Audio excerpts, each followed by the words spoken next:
หล่อสบายดีพี่น้องสบายดีพี่ทุกคนสบายดีเปิดคอชิย่างเข้าไปเลยวันนี้วันเกิดลูกสาวเนาะ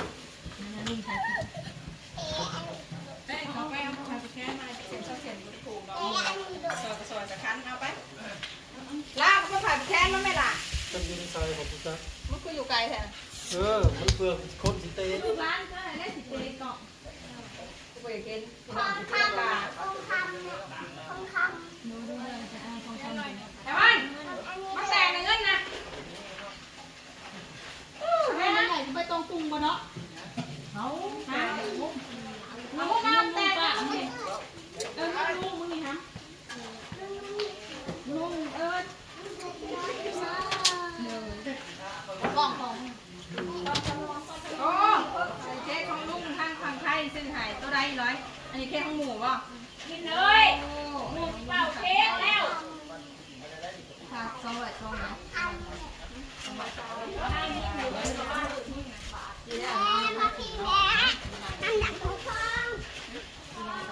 หลังกล้องพี่ล่ะทองกับเอื้อยท่านให้เป่าลูกของไทยก่อนของมึงของไทยบ่ถ่ายเอาด่างลูกล้านแล้วด่างลูกล้านเลยนั่งอยู่ในลูกในเพื่อนนะแม่ลูกล้านกับป้านังลงเต้นเหรอลูก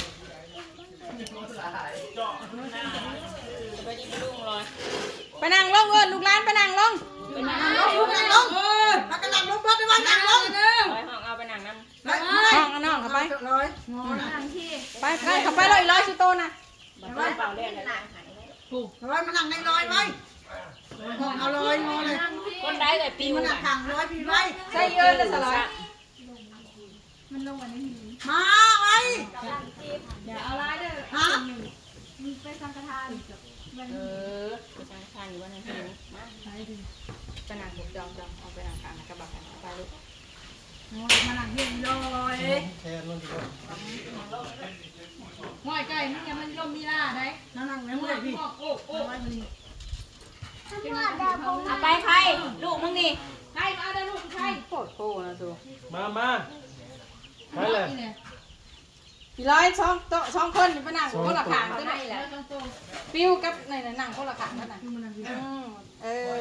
สุขสันต์วันเกิดเด้อลูกสาวเอ้ยแม่ติดสาวให้ผูให้ลูกนะใช่เลยจะผูกเลยแค่ก็มีทุลีชูบ่แล้วผูกสำนันไพ่อะนะครับขอแม่มันเลยดูนกระใส่แต่นั่นก็ได้มันหาแคนที่ใช้อีกใบหนึ่งบ่ใบเดียวนั่นเบิร์ดทนเงินพี่นางมันได้น่ะอันนี้เขาง่ายเด้อคุณละพันครับคุณละหาแล้วนี่1,000ยังของอ่านนะนี่ครับ ผูกแขนผูกแขนมาเกิดน้องสาวล่ะของลุงก็ซื้อเค้กเด้ก็จงเงินไปซื้อก่อนการเฮียนเด้ปลูกเลยแหละกับเอื่อยเค้กเป่ากับผูกแขนมาหาขอบคุณอะไรทองคำร้านก็อยากได้ทองคำก็อยากได้มันอยากได้ทองคำร้านกูนั่นจุดเลยแม่100จุดเป่าร้านกูยังจะได้ทองคำท่านได้จุดไปก็เสียเป่าวันนี้เนาะถ้าเอาจะน้อยเอ้ยเป่าแล้วจะหายเอ้ยเอาหาย100อันเป่าแล้วเลยหายแน่ทองคำนั่นใครจะได้ทองคำมาสิเอาตัวนั้นเอาตัวเป็นงามๆนะคะใกล้ทองคำนั่นโอ้จะได้ทองคำเขาบอกให้เราเป่าลูกล่าสุดมันคือข้างบางข้างแต่มันจำพออยากได้ทองคำยักษ์ขม่าก็มินนี่เป็นอะไรเฮ้ยคือว่าบริมีลมบ่เฮ้ยผู้พ่อก็ได้มันลมจังอะไรก็บอกเขาได้เรื่องกูบ่ได้เอาลงรถมานั่งบ้างนี่นะถือมานั่งบ้างไปบ้างไปมันมีร้อยถึงบ้านมันจะขึ้นมาบ้างไว้ค่ะของลมมันไปอย่างสิเอาหายมันซะร้อยเอ้ยกูกระบาบได้หายห้องท้องแตกเอาหายมันลวดถ่วยท้องนะถ่วยท้องกันถ่วยท้องเดือดตะไดร้อยจะผัดสั้นพ่อมึงโอ้ยน้องร้อยอันเบอร์เลยแม่อ่านมันไหนจับกระดาษจับกระดาษถ่วยท้องกันสิตายน้ำถ่วยท้องนะ Happy birthday to you Happy birthday to you Happy birthday to you Happy birthday Happy birthday Happy birthday to Happy birthday to you ผู้ชายสลัดวินมานะแม่วินโอ้ย birthday to you Happy birthday Happy birthday Happy birthday to you อธิษฐาน วินขึ้นมา ไปแม่วิน เป่าเบิดแล้ว เดียวกัน นะเป็นยัง วินกับโบ วินกับโบวินมากินกับบ่มากินโพดโพร้านนี่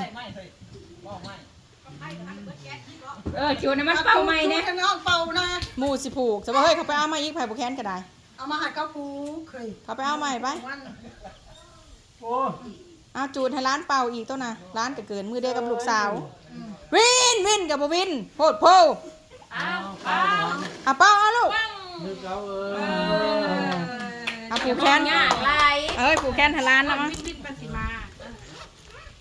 10อีบ่ โอเคเนี่ยวินเลย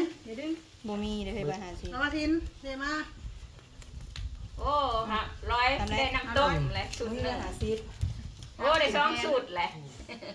ขายผูกแขนสูต้องผูก เอาผ่านแค่นั้นนะสุขีพีมันกระทบไม่ได้ยังน้อง ใส่จะเงินเฮ้ยผู้ลังคนคือหนังอยู่ไกลแต่เนาะ กระบาบลูกร้านสวยอยากกินเค้กหายห้องท้องแตก สิตายไว้ปะนะบ่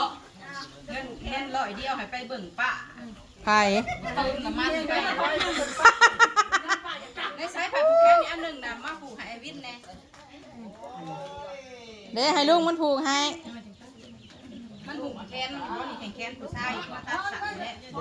ร้านกูแต่ละคนนี่มายากแท้บ่มึงดูหน้าข้างหน้ากับร้านนะมึงดูหาเอาอายบ่นี่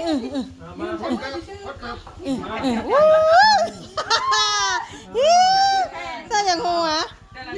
แต่ละคนเนาะสูผูกแขนให้ร้านใส่60 บาทนี่น้องบ่มีเงินขีดปกติกัน10,000ใครเบิ่งมาเด้อเนื้อเอ้ย ทำพับแพ้ นอนทันตื่นบ่เอิ้นบักเฮิงยังบ่มา นางลงลูกบุ้มิกว่าทางความน้อยอะไรกินเดี๋ยวนี้ยังไรแม่ เก่ง แม่ได้ดิบุเป็นน้อง ทุกปีนะมาวันเกิดน้ำเอื้อยนะวินผู้วินน่ะ มันเกิดเข้ากัน แต่อยู่บ้านพี่ มันผูกบ่ได้ยังมันสั่งผูกกันเคยท เอาผูกว่าจะผูกจะมา เฮ้ยป้าคือให้แต่ร้านแต่เลี้ยงแค่นั้นกูว่าเลี้ยงบาท ำเรียนก็เอาเงิน ผู้หนึ่งได้แล้วแต่ปลาบุแคนกับเบิร์ด ผู้ชายต่างหน้าใหญ่เนาะบ่ไม่ติดลูกเดียวกันนะ เขาใหญ่เพื่อน เขาจะเป็นสาวลูกเพิ่นยังเป็นบี้อยู่ ผู้ชายมันน้ำใหญ่ พี่หนาเพิ่นเอื้อยสิเอาผัวป๋าซะเด้อเนาะ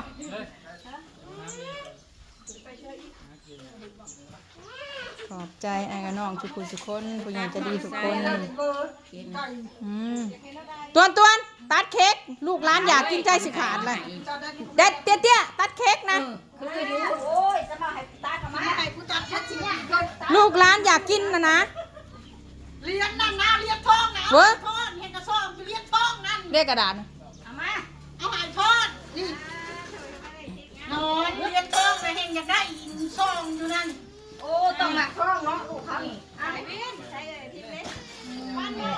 อะไรท่านจะเอาอะไร ตัด เล ไป ย นี่ร้อยตัดแล้วก็เล่นเนาะ ตัวมึงไปตักเอาเด้อ ตัดช้อนยังปันเลี้ยงอยู่ยังปันท้องอยู่ เตี้ยนางลงเตี้ยมึงยืนไหนยังเตี้ย นางลูก นางลงเออ นั่นร้อยไอ้ก้อนเนี่ยปุ่มแน่นอนแม่อียังขนมพี่บอล โคตรโคพี่น้อง ไอ้เนื้อดิ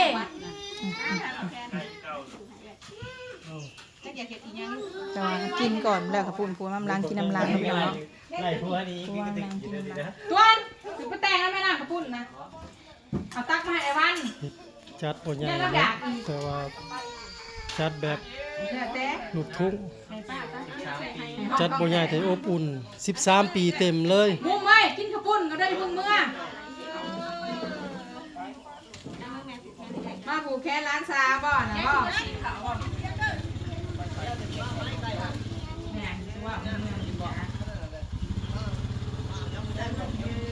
คนนึงนะผูกแขนร้านซาบ่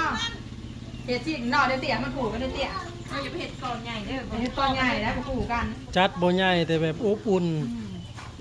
แบบฮักแพงกัน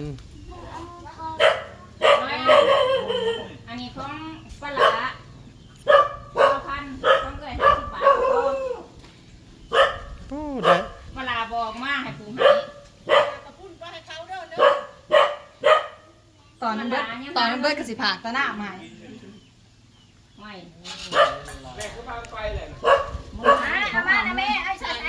มามุมเด้นี่เขาพูดนี่กักให้ร้านกินก่อน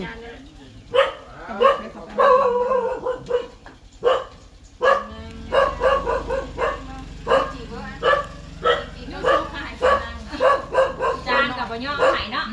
เอาใส่ลูก จะพูดอะไรนะกินกับจิ้มลูก สั่งมาพาร้านกินนี่อร่อยนะ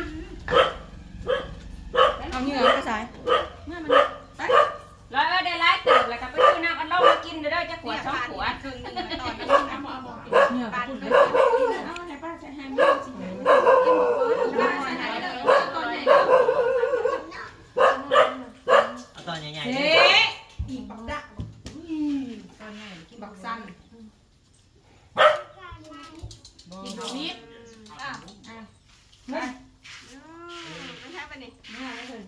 ถือเอาเด้อถือเอาเด้อในต่างในไข่ถือเอาเด้อในต่างอ่ะเด้อไปดีป้าดู ให้เด็กกินก่อนเด้อ สั่งยัง ๆเราอันนี้ สั่งยังจักมาสั่งยังเลยสั่งมาดิเลย แล้วผูกนะเด็กน้อยเขาจะอยากเข่าก็จะให้เขากินกระปุ่นซะ ไปให้ยับบ้ารั่วหอมเลย เสียบักสั้นเด้อเอาลงมาหายเด้อโอ้ยกับ บอกสั้นจะบอกจะเจ้าบอก ได้เนาะ โอ้ยสั้นเอ้ย พ่อมันหายไปคนนี้นะ หาไอ้มุม ดีๆได้เนาะ หาพี ดีๆหนังรถ เอานะแม่ไอ้มุม